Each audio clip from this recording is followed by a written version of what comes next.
Hello YouTube, it's Will here from New Network of Nintendo. As it's been, as you guys can tell, a really long time since our last update. Unfortunately, this is not the big update from our sponsor, like he said we would be having. It'll be a little bit later down the road once we get more of the equipment to do so. So just stay on your horses, alright guys?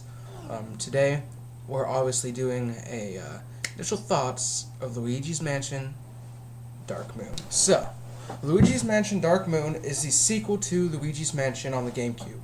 This one takes place on the 3DS, and I don't know how long time matters. It doesn't even matter. The gameplay is a lot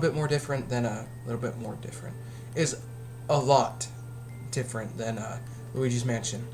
And Luigi's Mansion, as you all should remember, as you probably played it a lot recently,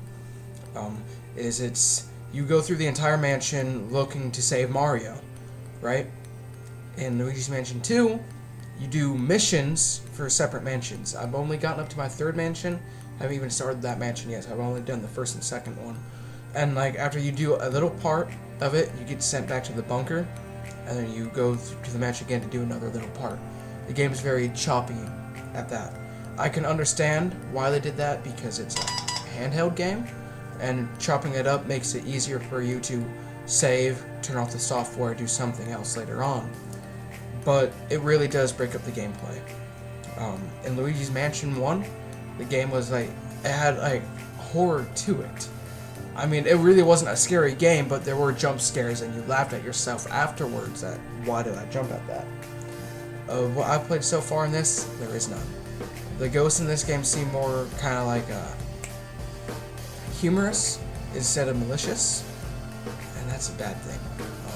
But as I said, I've only gone up to the third mansion, and there is still hope. The game is based upon this dark moon that keeps all the ghosts calm, and it's broken up, and now all the ghosts have gone rampant, and it's Luigi's job to find all the dark moon pieces. The boss battles are different than Luigi's Mansion 1 as well, and that's kind of a good thing, kind of a bad thing. The gameplay is a lot harder and easier at the same time. You can suck up ghosts a lot quicker because there's this super power sucker thing that drains more health as you wait for it to charge up. As I was saying, the gameplay is a lot different. There's in cases it's easier than Luigi's Mansion, in which, as I was explaining, the super sucker that takes away more of the ghost health than the Luigi's Mansion 1. However, the controls make it more difficult, having to aim up with the face buttons, move around with the circle pad, and I think it's suck with left button, the left shoulder, making it very hard to actually be accurate and all that. The 3D is okay.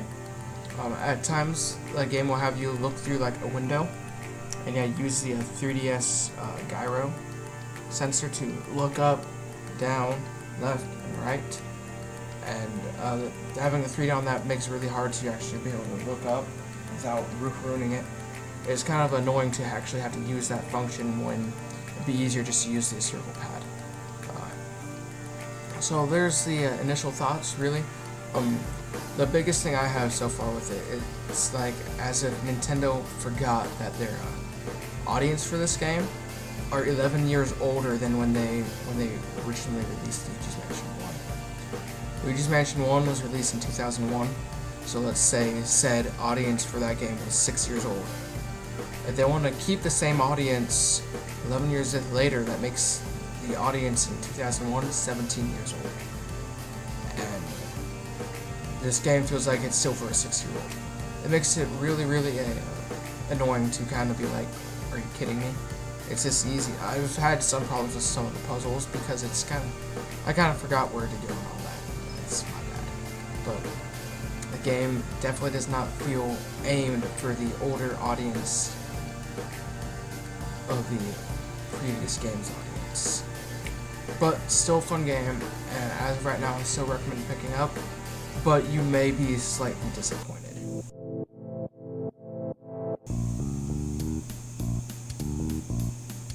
Huh. So roofies are only $2 to $5 a pill?